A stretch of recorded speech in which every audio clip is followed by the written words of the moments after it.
Hey everybody, it is Ellen Juddy, your PLC lead for high school dance on the Godot Communities website. I am back for the second segment of my Showtime webinar. In the first segment, we talked about themes and titles. And for this segment, I wanted to talk about costume procedures, handing out costumes and getting them back after the show. Every year, I make minute adjustments to the way I do it in hopes of finding the sweet spot of the very best of it working perfectly, and it hasn't happened yet. So I'm not holding my breath. I would love to hear how you do all of that.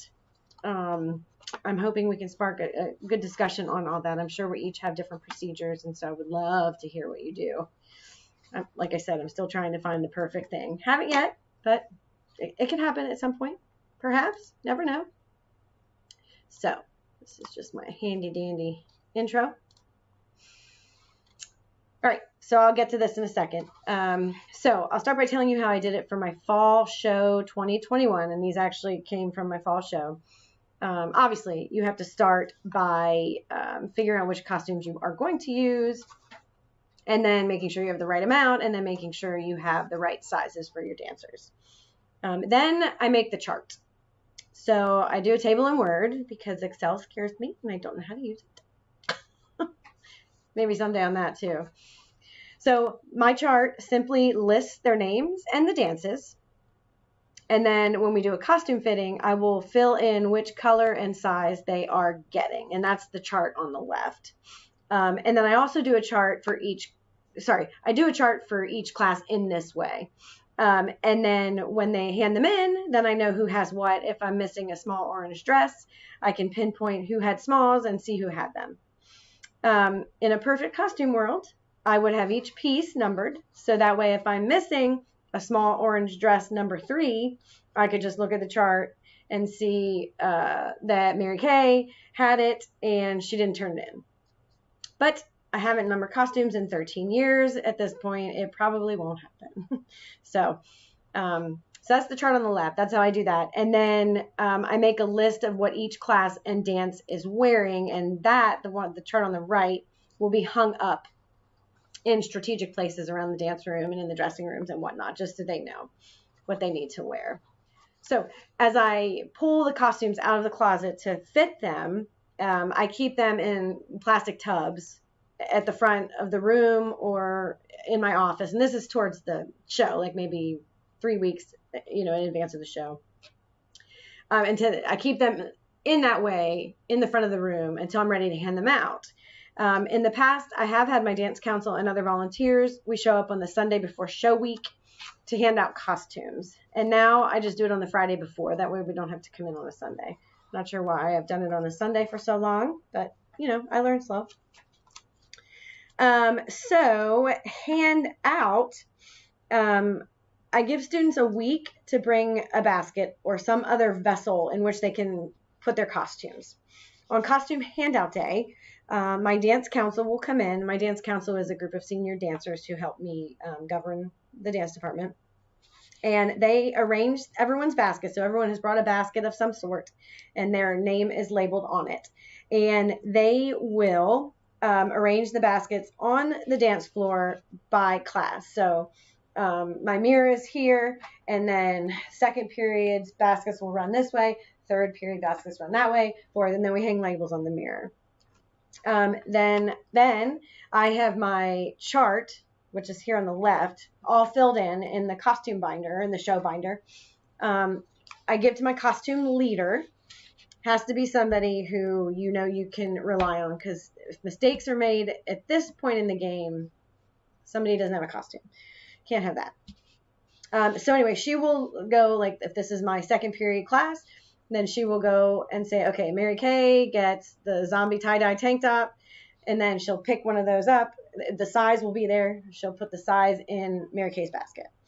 So and then if somebody didn't bring a basket, which always happens, the costume leader will create little name tags, and they'll just pile the costumes on the floor and then put the name tag on the top.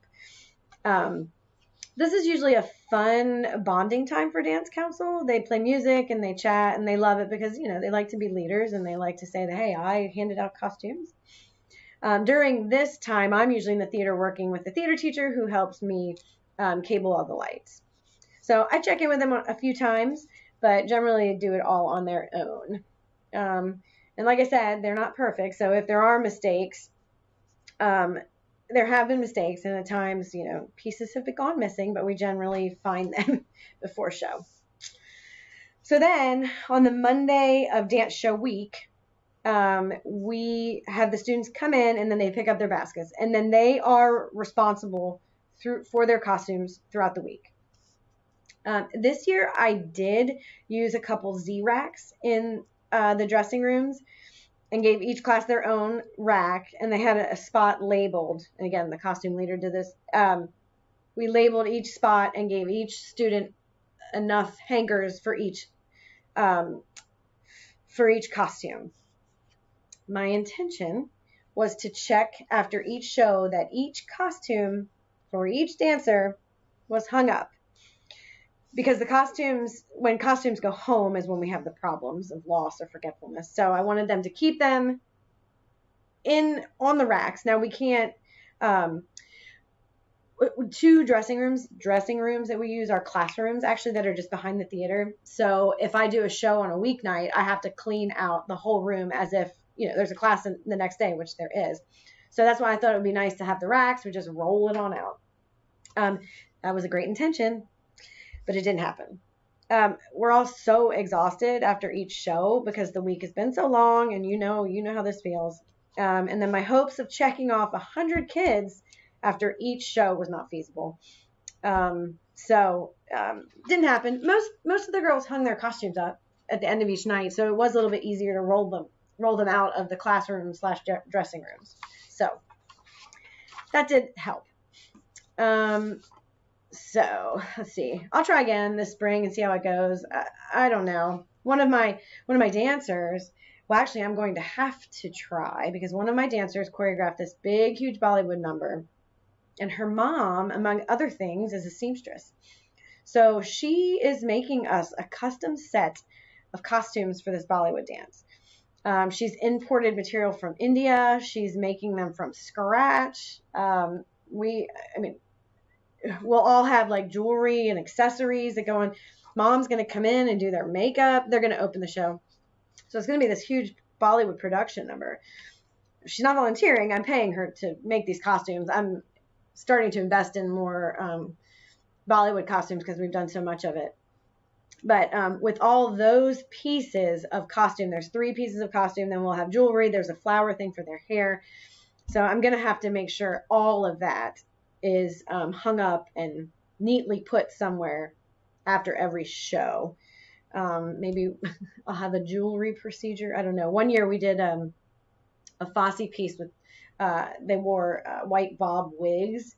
And I was like, I'm not letting anyone take these wigs home. So we did a little wig procedure and had a checkout. I managed to check wigs out every night. It's not every single kid with every single costume, but so I'm thinking I might need to do something like that with this Bollywood costume because there are so many pieces. So we'll see how that goes.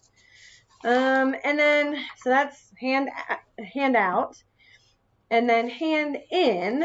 So before the pandemic, for the very last run of the show, now I don't know how many shows you do, I would put a bunch of my plastic costume bins backstage. And then there'd be some unlucky backstage mom would have my costume binder. And as the kids finished their dances, they would go to the mom and tell them her name and which costume they were handing in. And then she would check it off and they'd drop it in the bin. The dancer's directive was to not wait to turn them all in at the end of the show. This would have taken forever because after each show is over, most of the dancers go out in the lobby to talk to their friends and family. And that's great. I love that they do that. But they generally wear their last costume or whatever they wore for bows. So I've always told them to hand in costumes as they were done, unless they had quick changes, of course.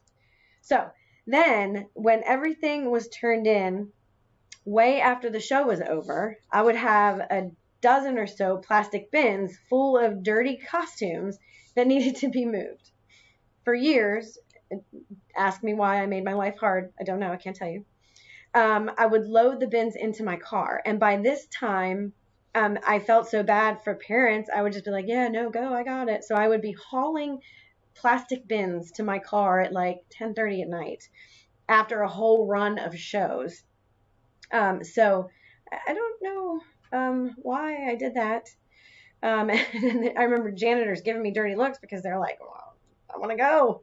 So anyway, at some point I started asking myself, why in the world was I doing it that way? And then it evolved into pulling all the bins into the dance room from backstage. And this was a lot easier than hauling them in my car, but then I was still left alone at the end of the night to drag all the bins to the dance room. Don't know. Fast forward about 2 years ago, I remember thinking, like, okay, what harm is it if the dancers take their costumes home with them after the last show and just turn them in the next Monday? Can't be that bad. Do I trust them? I don't know. So I had to make it totally clear that I didn't want them to wash them at all. This is my control freak side coming out. And then just simply take them home and then bring them back the next Monday. And so that is what is working for us right now. And as you see here on the dance floor, they're just piles. So just piles of dirty costumes. So as they come in Monday in their class, they drop them in the pile. I check them off. I do have to chase down a kid or two who takes the week to turn it in. But right now, this is working for us, handing costumes in. And then I can, during the day, have the kids carry the bins out to my car. So I've made it easier over the years. It's just taken me a long time to figure out how to make it easy. You know, us dancers like to make things hard. And then I do have dirty costumes at my house, and I'll admit that during the fall show, after the fall show, they sit at the house for quite some time until Christmas break. And by then, they're really kind of gross. But I always manage to get them back and washed into the costume closet so we can do the process all over again for the next show. That's how I do costumes. So it's not a perfect way, but at the moment, it's the easiest way for us. And again, I would love for us to share tips and tricks and other advice that you have about costume handouts for 100 plus kids. All right. Thanks for joining me, and I will see you next time.